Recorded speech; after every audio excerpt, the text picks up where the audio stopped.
مفتی اعظم صرف عالم نہیں، مفتی نہیں، بلکہ وہ فنا فی الغوث اور اپنے وقت کے اتنے بڑے ولی تھے۔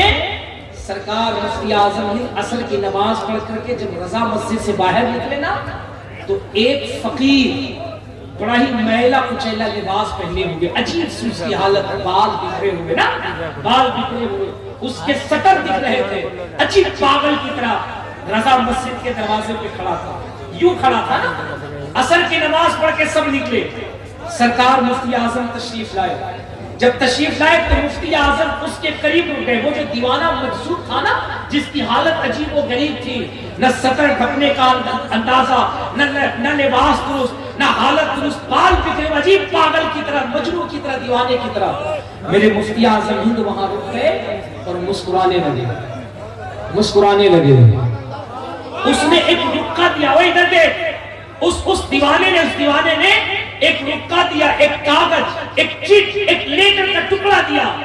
مفتی اعظم ہند نے دیکھا، دیکھ کر مسکرایا اور شہادت کی انگلی سے اس پہ کچھ لکھا، لکھ کر کے اسے دے دیا اور وہ دیوانہ چلا گیا۔ سرکار مفتی اعظم ہند بھی جانے لگے، لیکن مفتی اعظم ہند کے مرید تو مرید تھے نا، انہوں نے سمجھ لیا کہ کوئی بات تو ضرور ہے۔ انہوں نے کہا حضور یہ کیا بات ہے، کیا ماجرا ہے، کیا راز ہے؟ یہ پاگل، یہ دیوانہ آیا، آپ کو کچھ دیا، ہم تو پڑھ بھی نہ سکے، آپ پڑھ کے مسکرائے، انگلی سے کچھ لکھا اسے دیا، وہ چلا گیا، چکر کیا؟ میرے سرکار مفتی اعظم ہم شبیہ غوث اعظم مسکرا کے کہتے کیوں پوچھتے ہو، راز کی بات ہے، اسے راز میں رہنے دو۔ لیکن وہ مرید مفتی اعظم کے تھے، بولے حضور مانا کی راز ہے، لیکن راز غیروں سے چھپایا جاتا ہے، اپنوں سے نہیں چھپایا جاتا۔ سرکار فرمائے تو تھا کون؟ اب دیکھ مفتی اعظم کسے کہتے ہیں۔ میرے مفتی اعظم فرماتے ہیں وہ جو کھڑا تھا نا وہ پاگل نہیں تھا، وہ بریلی شہر کا ابدال تھا۔ میرے پاس آ کے اس نے لکھا میری ڈیوٹی بریلی میں ختم ہو گئی، کہاں جاؤں؟ میں نے انگلی سے لکھ کے کہا دلی میں جگہ خالی ہے، چلے جاؤ۔ وہ پاگل ابھی بریلی نہیں، دلی کی گلیوں میں گھوم رہا ہے۔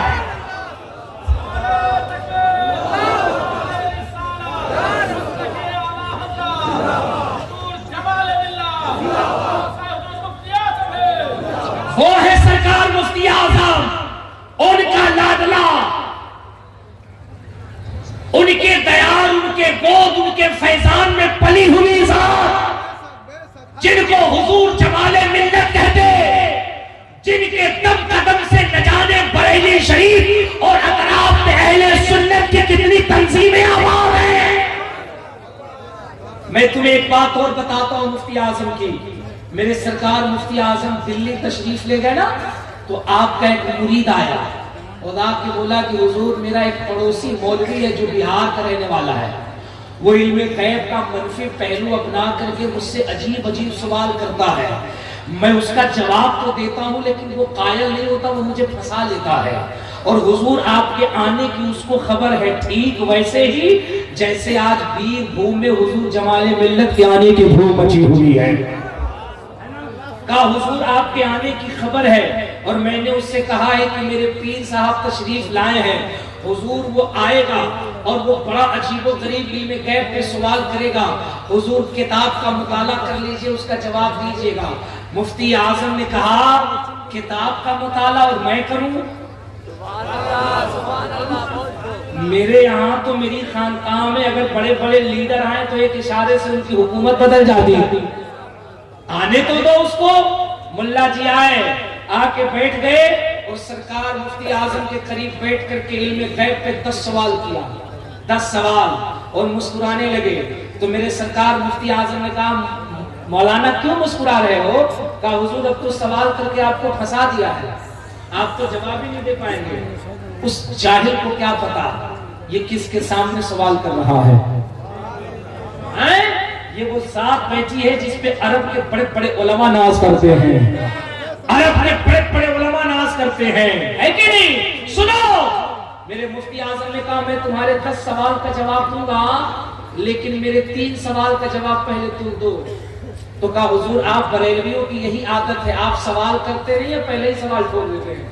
تو کہا تم میرے 3 سوال کا جواب دو, یہ میرے 3 سوالوں کا جواب تمہارے 10 سوالوں کا جواب ہو جائے گا.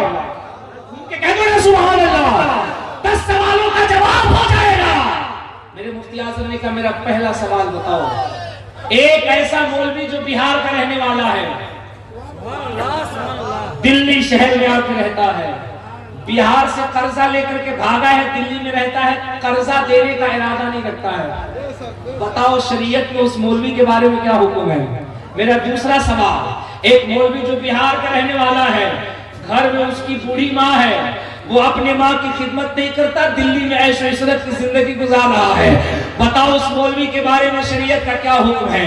اور میرا تیسرا سوال, ایک مولوی جو بہار کا رہنے والا ہے, اس کے چھوٹے چھوٹے بچے ہیں, اپنے بچوں کی کفالت نہیں کرتا اور خود عیش و عشرت کی زندگی دلی میں گزار رہا ہے, مولوی صاحب بتاؤ شریعت میں اس مولوی کے بارے میں کیا حکم ہے؟ میرے سرکار مفتی اعظم عالم اسلام کا جملہ ختم نہیں ہوا تھا, ملا جی قدم پہ گر کے کہتے ہیں او یار مجھے کہنے دے, جب بریلی کے مصطفیٰ رضا کے علم کا یہ عالم ہے تو مدینے کے مصطفیٰ کے علم کا کیا عالم ہو؟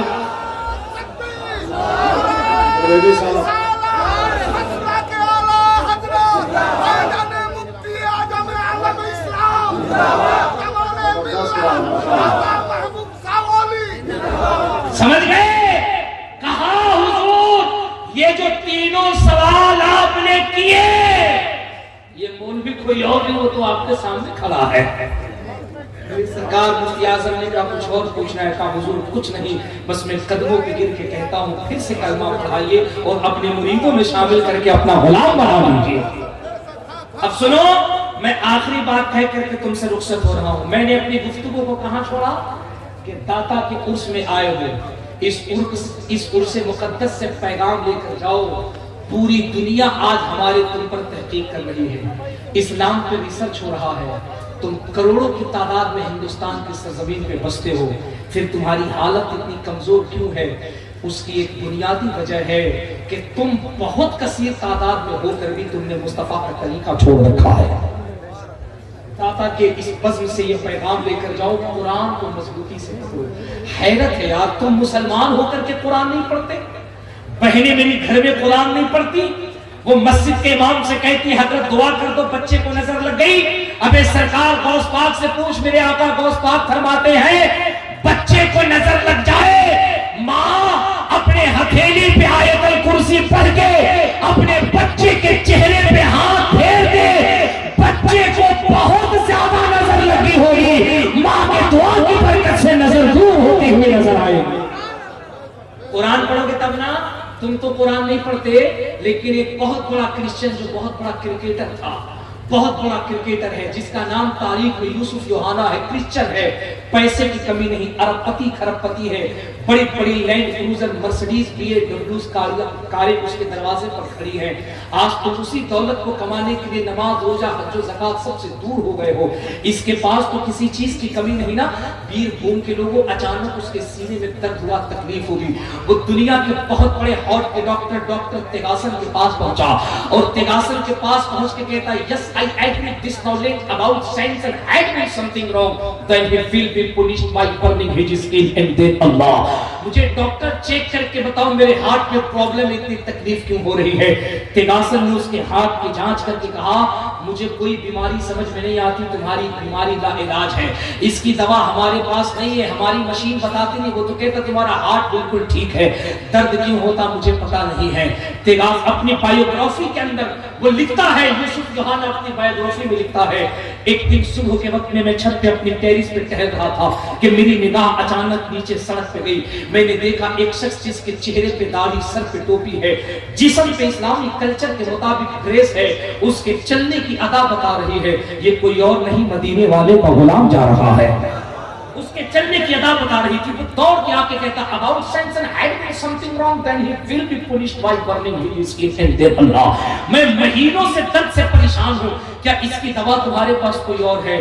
پوچھنے والے نے جب پوچھا تو جواب دینے والے نے کہا سن, میرے پاس کوئی دوا تو نہیں لیکن میرے ہاتھ میں ایک کتاب ضرور ہے.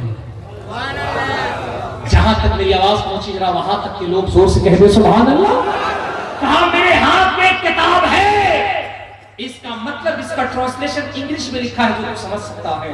ایک کام کر, رات کو جب سونا تو اس کتاب کو سینے سے لگا کے سونا, اور صبح کو جب جگنا تو اس کتاب کو پڑھنا. چند روز پڑھ, ہوتا کیا ہے تو خود دیکھ لے گا.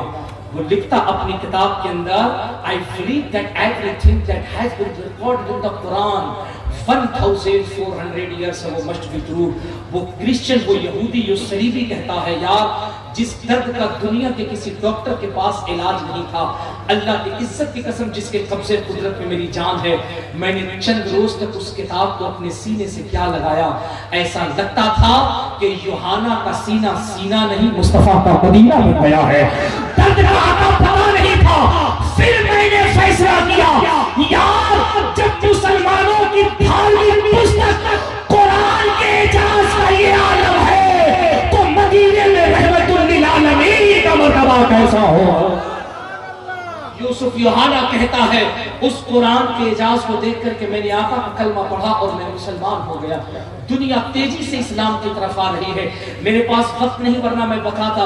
امریکہ میں ابھی 7 ڈاکٹروں کا پینل جو بھروڑ پہ ریسرچ کرنے کے لیے انترکش میں گئے تھے, لوٹ کر کے آئے تو آ کر کے اسلام صرف اس لیے قبول کر لیا کہ انہوں نے امریکہ میں ڈونلڈ ٹرمپ کے سامنے اسٹیٹمنٹ دیا تھا.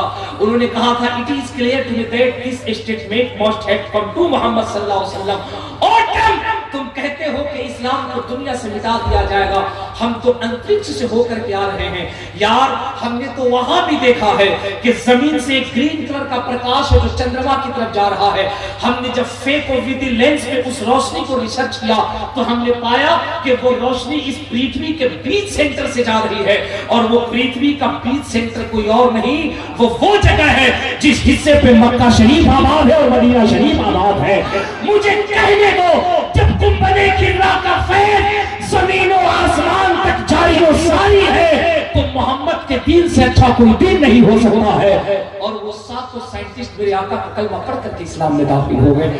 دنیا اسلام کی طرف آ رہی ہے. پیر بھوم والو بس تم سے گزارش یہ ہے, تم بس جلسوں میں صرف نعرے لگانے کے لیے نہ آؤ, سبحان اللہ کہنے کے لیے نہ آؤ, تقریریں سننے کے لیے نہ آؤ, پیروں کے قدم چومنے کے لیے نہ آؤ, دست بوسی کرنے کے لیے نہ آؤ. چومو پیروں کے پیر, چومو علماء کے ہاتھ, لیکن یاد رکھ یہ چومنا تیرا اسی وقت کامیاب ہوگا جب گھر سے پہلے بوڑھے ماں باپ کا چہرہ چوم کر کے آئے گا. ورنہ یاد رکھ لے یہ داتا محبوب کا میسج ہے. اگر ماں باپ کو ناراض رکھا, ان کا چہرہ نہیں چوما, ایک مرتبہ نہیں 500 مرتبہ حضور جمال ملت کے قدم کو چوم لے, نہ جمال ملت راضی ہوں گے نہ ان کے نانا مفتی اعظم راضی ہوں گے. اگر گھر میں ماں باپ خوش ہیں جمال ملت بھی خوش ہوتے ہوئے نظر آئیں گے, بریلی میں مفتی اعظم بھی خوش ہوتے ہوئے نظر آئیں گے. اس لیے ماں باپ کو خوش رکھو, بہنوں کا احترام کرو, بھائیوں سے محبت کرو اور نمازوں کی پابندی کرو. بولو انشاءاللہ. اور اس دور پرفتن میں حضور جمال ملت کا پیغام مسلک اعلیٰ حضرت پہ استقامت سے قائم کرو. یہی وہ مسلک ہے جو تمہیں قریب نواز تک پہنچائے گی, غوث پاک تک پہنچائے گی, نجم اشرف میں مولا علی تک پہنچائے گی, اور یہ سب سلسلے تمہیں مدینہ شریف لے کر چلے جائیں گے. سلسلوں کے اختلاف میں نہ پڑو, سب ایک ہو جاؤ. سارے سلسلے میرے غوث پاک کی بارگاہ میں جاتے ہیں, اور غوث پاک کا سلسلہ مولا علی کی بارگاہ میں جاتا ہے, اور مولا علی کا سلسلہ نبی کی بارگاہ میں جاتا ہے. بند کرو اختلاف, اہل سنت کے نام پہ ایک پلیٹ فارم پہ آؤ اور بریلی شریف کو اپنا مرکز بناؤ, اور یہ اعلان کر دو وادی رضا کی کوہ ہمالا رضا کا ہے, جس سمت دیکھے وہ علاقہ رضا کا ہے. اگلوں نے بھی لکھا ہے بہت علم دین پر, جو کچھ ہے اس صدی میں وہ تنہا رضا کا ہے. مولا کریم ہمیں آپ کو کہنے سے زیادہ عمل کی توفیق رفیق. زندگی نے پھر کبھی وفا کیا, مزید گفتگو ہوگی. استغفر اللہ ربی من کل